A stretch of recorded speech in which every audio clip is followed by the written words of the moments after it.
Hello guys, good evening. आप लोगों का मेरे चैनल पर स्वागत है। और बताइए आप लोग कैसे। आई होप आप लोग बढ़िया होंगे। बस मैं भी बढ़िया हूँ। आरोही को नीचे गार्डन जाना था तो बस मैं अभी आरोही को गार्डन लेकर जा रही हूँ। आरोही के वैसे तो अभी पढ़ाई चल रही है, पर थोड़ा बच्चों को बाहर नहीं लेके जाओ तो उन्हें भी अच्छा नहीं लगता। दादी दादू चले गए, वो जाकर नीचे बैठते हैं। बाहर की साइड सीट लगी हुई है, बेंच। तो मैं इसको गार्डन लेके जाऊँगी। तो काव्यांश अभी वहाँ खड़ा हुआ है, देखिए। तो बस उसको लेके जाऊंगी। 6 बज गए हैं, अभी आरुई के पापा नहीं आए हुए। तो मैंने कहा चलो जब तक घुमा कर लेके आती हूँ, दोनों को थोड़ा खेल कर आ जाएंगे, थोड़ा मूड भी फ्रेश हो जाता है। तो बस मैं नीचे मिलती हूँ, चलिए आपसे। चलो अंदर।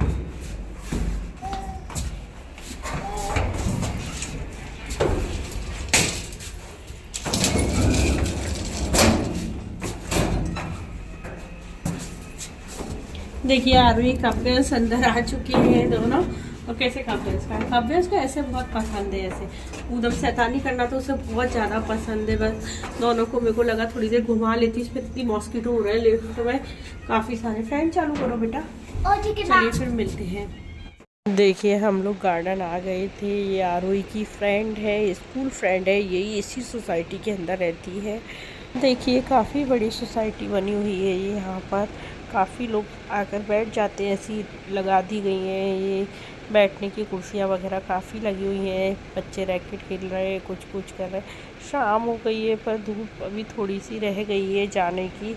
तो बस हम लोग आकर बैठ गए थे, तो धूप नहीं आ रही थी ये बिल्डिंग के कारण। अच्छा लगता है, थोड़ा मूड फ्रेश हो जाता है गार्डन वगैरह में बैठ जाओ तो।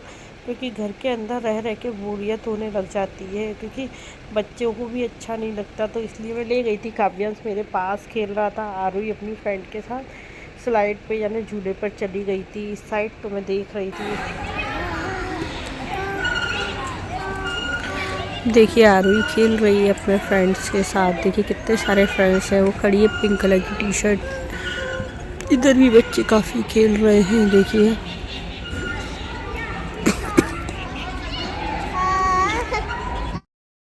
इसके बाद मैं पहुंच गई थी बंसल मॉल। बंसल मॉल क्या हुआ, नाइट हुई थी, 10 बजने वाले थे, 9:30 10 हो रहे थे। तो इनने बोला शायद 11 बजे तक खुलने का टाइम है। ये मूवी का शो छूटा था तो लोग निकल रहे थे, आ रहे थे, जा रहे थे, क्योंकि सेकंड शो चालू होने वाला था। तो बस हम मॉल पहुँचे।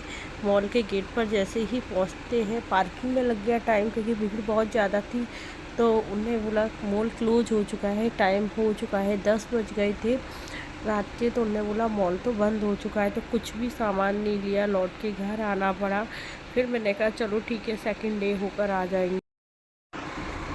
Hello guys, good morning. ये सेकंड डे का है कि आज मेरे यहाँ सत्यनारायण की कथा कर रहे थे। हम लोग हर पूर्णमासी को सत्यनारायण की कथा करते हैं, हर मंथ की। तो आज पूर्णमासी थी तो मैंने सोचा चलो सत्यनारायण की कथा कर दूँ। तो पूरी तैयारी कर कर रखती हूँ, उसके बाद ये कथा करते हैं। तो बस मैं वॉइस ओवर कर रही हूँ कि अभी कथा काव्यांश यहाँ मोबाइल चला रहा था, इसलिए आवाज़ हो रही थी। तो पूरी तैयारी कर रहे थे ये की कथा की। 88,000 ऋषियों ने श्री सूत जी से पूछा, हे प्रभु, इस कलयुग में वेद विद्या रहित मनुष्यों को प्रभु शक्ति किस प्रकार मिलेगी तथा उनका उद्धार कैसे होगा। इसलिए हे मुनि श्रेष्ठ, कोई ऐसा तप कहिए जिससे थोड़े समय में पुण्य प्राप्त हुए तथा मन वांछित फल मिले। यह कथा सुनने की हमारी इच्छा है। सर्वशास्त्र ज्ञाता श्री सूत जी बोले, हे वैष्णवों में पूज्य, स्मरण करते हुए समय व्यतीत करे। इस तरह व्रत करने पर मनुष्य की इच्छा निश्चय पूर्ण होती है। विशेषकर कलिकाल में भूमि पर यह मोक्ष का सरल उपाय है। सत्यनारायण कथा हो गई थी, उसके बाद में हम लोगों ने हवन किया, क्योंकि हवन करना ज़रूरी होता है। आरती की, आरती के बाद हम लोगों ने हवन किया है। पापा मम्मी सब ने किया था। हवन वगैरह करो तो बहुत अच्छा लगता है घर में। तो बस वो करके फ्री हो गए थे। उसके बाद एसी रिपेयरिंग वाले भैया आ गए थे, क्योंकि हमारा एसी ख़राब हो गया था। तो देखिए वो कर रहे हैं सही। एक न्यू एसी लिया, उसके बाद में एक एसी ख़राब हो गया। ये तो सच में एसी वगैरह में बहुत खर्चा होता है, काफ़ी पैसे लग जाते हैं। Hello guys, good evening. कल इवनिंग से ब्लॉग चालू किया है, आज भी इवनिंग हो गई है, क्योंकि पूरा दिन ब्लॉग शूट नहीं कर पाया था। आज एसी रिपेयरिंग वगैरह वाले भैया आए हुए थे, तो बस उसी में लगे रहे, इसलिए ब्लॉग शूट नहीं हो पाया था। चलिए आज जा रहे हैं गार्डन। आरुई अपने दादी दादू को लेके फिर मिलते हैं। चलिए गार्डन में, बाय।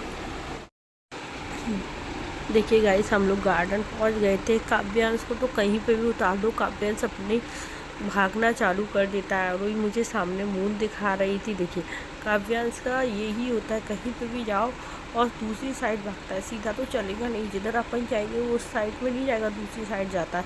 बहुत परेशान करने लग गया, बड़ा हो रहा है ना तो शैतानी भी बहुत करता है, पर आरुई ने कभी इतनी शैतानी नहीं की है। देखिए इसके बाद उसने आरुई के खिलौने ले लिए थे, मिट्टी वगैरह में खेलने वाले आरुई के टॉय हैं, वो सारे लेकर घूम रहा था, डस्टबिन में फेंकने जा रहा था। हम लोग मना कर रहे थे, यहाँ पर फटाका चल गया था, ऊपर आसमान की तरफ देख रहा है कि कहाँ से आवाज़ आई। आरुई जिसमें बिल्कुल अपोजिट है, आरुई को फटाकों वगैरह से सबसे डर लगता है, पर इसको किसी चीज़ से डर नहीं लगता है। ये जाकर पकड़ता है, ये तो मतलब है ना, वो चींटे वगैरह बोलते हैं उनको भी पकड़ लेता है हाथ से। तो हमको डर लगता है कि इसको कुछ चीज़ काट ना ले, बहुत ज़्यादा शैतान है, सर में चोट मार लेता है। बड़ा क्या हो रहा है तो बहुत ज़्यादा शैतान, मतलब बिल्कुल अपोजिट है। आरुई और ये दोनों में बहुत अंतर। आरुई को मार देता है क्योंकि बहुत ज़्यादा शैतान है। अब देखिए खड़े होकर देख रहा है कुछ मिल जाए इसके लिए मुझे। और नई नई स्टाइल से चलना क्या सीख गया है, झुककर चल के दिखाएगा कि देखो मैं ऐसे ऐसे चाल चल लेता हूँ। क्योंकि 2 इयर्स का हो गया है पर अभी बोलना नहीं सीखा है, बोलने में बहुत स्लो है। वैसे सारी चीज़ों में होशियार होता जा रहा है। यारुई अपने दादा दादी के साथ बैठी है, वो लोग बातें कर रहे हैं कहीं का, वो पता नहीं है मुझे क्या बात कर रहे थे उस टाइम। तो बस वही शूट किया था क्योंकि है ना उन लोगों की कुछ बातें चल रही थी। देखिए कैसे देख रहा है अपनी दादी दादू को कि दीदी से और खिलौने ले लूँ मैं। उसे बस खिलौने सारे चाहिए होते, दीदी के पास कुछ नहीं रहे। फिर उसको एक बच्चा दिख गया था, वो उस बच्चे के पीछे पीछे जाने लग गया था कि चलो मैं भी इसके पीछे जाता हूँ। फिर गया, मैं भी इसके पीछे गई थी, मेरे को लगा ये खेलेगा उसके साथ, पर ये फिर उसके पीछे नहीं गया, थोड़ी दूर तक गया फिर रिटर्न आ गया था। क्योंकि पापा उसके पीछे पीछे जा रहे हैं कि ये कहीं भागे नहीं, तो गिर जाता है, दौड़ लगाता है। मॉल वगैरह में तो धमाक हो जाता है क्योंकि टाइल्स होती है, पैर फिसल जाता है तो गिर जाता है, पर वो मानता ही नहीं है दौड़े बिना। अब तो ऐसा लगता है मॉल वगैरह जाना सब बंद करना पड़ेगा इसके कारण। देखिए कैसे गया है, वहाँ तक गया है। मैं भी इसके पीछे पीछे जा रही थी, तो मैं ये देख रही थी यहाँ पर पत्थरों में भी गैपिंग है, तो मैं कहती हूँ ध्यान से चले नहीं तो गिर जाएगा। वो वहाँ बच्चे खेल रहे हैं और उनके पास नहीं जाना है, उसे बस दूर से ही उन लोगों को देख रहा था कि बस वो बच्चे कैसे खेल रहे हैं क्या है, पर पास में नहीं जाऊँगा। मैं बुला भी रही थी आजा आजा मैं देख के चलूँ, तो कहता है नहीं नहीं, मतलब नहीं जाना होता तो उसको नहीं जाना, बस ये अपना एक ले लिया और पूरे में घूमना, बस यही है उसका। अब बड़ा हो रहा है तो अच्छा है, अब स्कूल जाएगा, बस यही तो इन्जॉय टाइम होता है बच्चे का। फिर तो बच्चे स्कूल जाने लग जाते हैं तो कोई इन्जॉय ही नहीं है उनका, फिर तो सारी ज़िंदगी पढ़ाई पढ़ाई में ही निकल जाती है। पढ़ाई पढ़ाई करते हुए तो कुछ पता ही नहीं है कब हो जाए बड़े।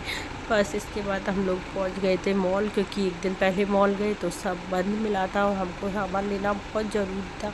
तो मैं यहाँ से कैरी बैग ले रही थी 2 kg की, क्योंकि मुझे सामान लेना था।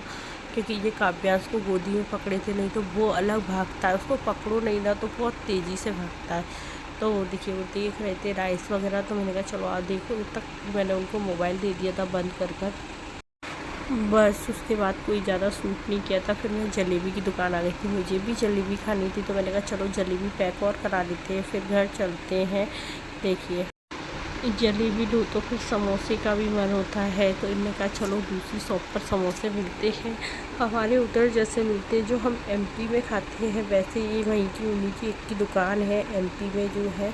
तो बस यहाँ से इनने समोसे पैक कराए। आरुई ने लॉलीपॉप ली, क्योंकि आरुई को तो लॉलीपॉप ज़रूरी चाहिए होता है, जब कुछ लेने जाओगे तो आरुई को ज़रूर कुछ ना कुछ चाहिए, नहीं तो आरुई का तो मन ही नहीं लगेगा कुछ नहीं दिलाओ तो बस आरुई ने लॉलीपॉप ली। काव्यांश इधर गाड़ी के पास लगा था, हमारा डॉगी बैठा था, तो मैं कह रही इस लड़के को तो किसी चीज़ का डर नहीं लगता कि डॉगी भी इसको काट ले। तो बस यहाँ पर हम लोग खड़े हुए थे, बस मैं इतना ही शूट कर पा रही थी क्योंकि सामान भी लिए हुई थी हाथ में, जलेबी वगैरह थी, आरुई खड़ी हुई है ना, तो ज़्यादा शूट नहीं हो पाया था ढंग से। देखिए ये है आरुई के ऊपर ये फ्रॉक अच्छी लगती है, ये पहले लॉन्ग थी अब शॉर्ट हो गई है, पर आरुई को इतनी पसंद है कि आरुई इस गाउन को छोड़ती नहीं है, नहीं मुझे तो ये पहनना है। तो बस यहीं खड़ी हुई थी, तो मैं देख रही थी, मैंने कहा चलो आरुई आ जाओ, तो आरुई कहती नहीं मैं यहीं खड़ी रहूँगी।